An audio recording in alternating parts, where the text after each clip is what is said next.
ایک دوسرا سوال پوچھا گیا ہے کہ اگر کسی کے یہاں اولاد پیدا نہ ہو تو کیا دوسرے کے بچے کو گود لینا، اس کی پرورش کرنا، اس کو بیٹا بنا کر رکھنا جائز ہے کہ نہیں؟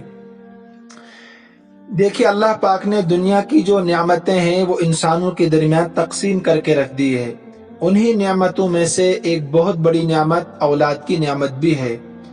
اولاد کی نعمت کے بارے میں اللہ پاک نے سورہ شورى میں ارشاد فرمایا ہے، یَهْبُ لِمَن يَشَاءُ إِنَاثًا وَيَهْبُ لِمَن يَشَاءُ الذُّكُورَ أَوْ يُزَوِّجُهُمْ ذُكْرَانًا وَإِنَاثًا وَيَجْعَلُ مَن يَشَاءُ عَقِيمًا إِنَّهُ عَلِيمٌ قَدِيرٌ۔ اللہ پاک جس کے لیے چاہتا ہے بیٹیاں عطا کرتا ہے، اور جسے چاہتا ہے بیٹے عطا کرتا ہے، اور جس کے لیے چاہتا ہے دونوں ملا جلا کر دیتا ہے، انہیں بیٹے بھی اور بیٹیاں بھی، اور جسے چاہتا ہے بانجھ رکھتا ہے، نہ اس کو بیٹیاں ہوتی ہیں نہ بیٹے ہوتے ہیں۔ اور بے شک اللہ پاک جاننے والے بھی ہے اور طاقت رکھنے والے بھی ہے۔ اگر کسی کے یہاں اولاد نہیں ہے تو اس کو اللہ کی رحمت سے کبھی نا امید نہیں ہونا چاہیے۔ اب جہاں تک تعلق ہے کسی دوسرے کے بچے کو گود لینا، اس کی پرورش کرنا، تو شرعی اعتبار سے اس کی اجازت ہمیں ملتی ہے۔ حضور صلی اللہ علیہ وسلم نے حضرت زید بن حارثہ رضی اللہ تعالیٰ عنہ کے بارے میں بیت اللہ میں جا کر اعلان کیا کہ زید بن حارثہ آج سے میرے منہ بولے بیٹے ہیں۔ تفصیلی واقعہ ہے، کسی اور موقع پر انشاءاللہ عرض کروں گا۔ جس بچے کو آپ گود لے رہے ہیں، اگر آپ اس کی پرورش کرتے ہیں، اچھی تربیت کر رہے ہیں، اور اسلامی مزاج دیندارانہ ماحول میں رکھ کر اس کی صحیح تربیت ہو رہی ہے، تو انشاءاللہ یہ ذخیرہ آخرت بھی بنے گا اور ثواب بھی انشاءاللہ ملے گا۔ لیکن جس بچے کو آپ گود لے رہے ہیں، اس کے تعلق سے 3 باتیں جاننا آپ کے لیے بہت ضروری ہے۔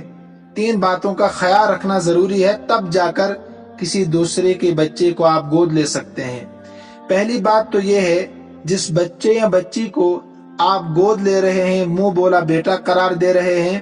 اس کا نسب اس کے حقیقی باپ کی طرف منسوب کرنا ضروری ہے، اصل باپ کی طرف۔ مثلا ایک بچے کو آپ نے گود لیا، اس کا نام آپ نے زید رکھا،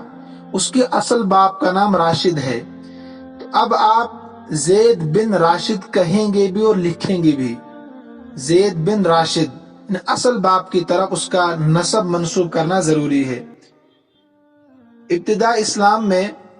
جب بچے کو گود لیا جاتا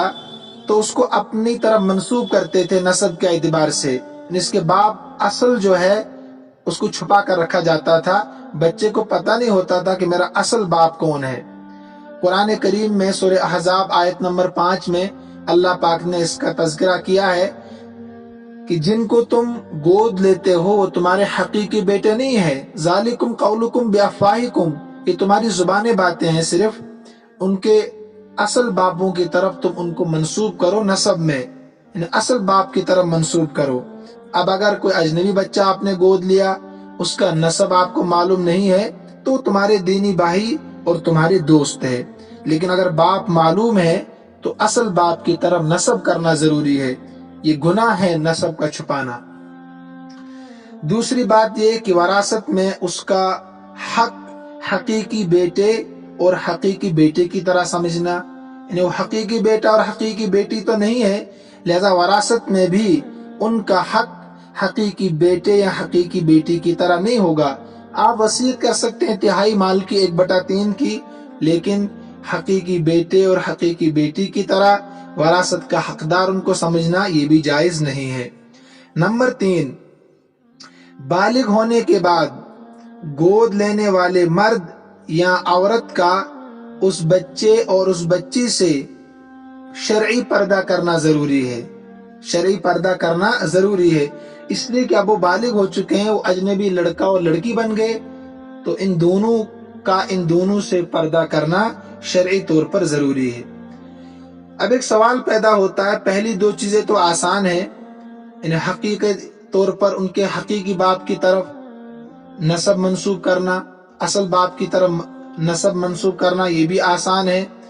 یا وراثت میں ان کو حقیقی بیٹی کا یا حقیقی بیٹے کا درجہ نہ دینا، یہ بھی آسان ہے۔ لیکن تیسرا مسئلہ بڑا مشکل ہے، پردہ کرنا۔ ایک بچہ یا بچی جو 13-14 سال آپ کے گھر میں رہی، اب اس سے پردہ کرنا تھوڑا مشکل نظر آتا ہے۔ اس لیے علماء نے لکھا ہے کہ گود لینے والی عورت اس بچے کو مدت رضاعت میں، یعنی دودھ پلانے کی جو مدت ہے اس مدت میں دودھ پلا دے تو وہ اس بچے کی رضائی ماں بن جائے گی اور اس کا شوہر رضائی باپ بن جائے گا۔ یا اگر وہ عورت خود دودھ نہیں پلا سکتی ہے تو اس عورت کی بہن دودھ پلا دے تو یہ عورت اس کی رضائی خالہ بن جائے گی۔ اس صورت میں بھی بچے کے پردے کا حکم نہیں ہوگا۔ اسی طرح اگر بچی گود لی ہو تو شوہر کی بیوی یا اس کی بہن وغیرہ اس کو دودھ پلا دے مدت رضاعت میں، اس صورت میں بھی پردے کا حکم نہیں ہوگا۔ تو لہٰذا یہ 3 باتیں مد نظر رکھتے ہوئے کسی بچے کو گود لینا، اس کی پرورش کرنا، تربیت کرنا، منہ بولا بیٹا قرار دینا یہ جائز ہے۔ ایک حدیث اور بھی ہے، اللہ کے نبی صلی اللہ علیہ وسلم نے ارشاد فرمایا، ابو داؤد کی روایت ہے، من ادعا الی غیر ابیہ او انتمى الی غیر موالیہ فعلیہ لعنۃ اللہ المتتابعۃ، کہ جو شخص اپنے باپ کے علاوہ کسی اور کا بیٹا ہونے کا دعویٰ کرے، یعنی اپنا نسب کسی اور کی طرف منسوب کرے کہ میں فلاں کا بیٹا ہوں اپنے باپ کے علاوہ، یا کوئی غلام اپنے آقاؤں کے بجائے دوسرے کی طرف اپنے آپ کو منسوب کرے تو اس پر اب بھی اللہ تبارک و تعالیٰ کی مسلسل لعنت برستی ہے۔ تو بہرحال امید ہے کہ مسئلہ سمجھ میں آیا ہوگا۔ اب وقت ہو چکا ہے، صفحے درست کیجیے۔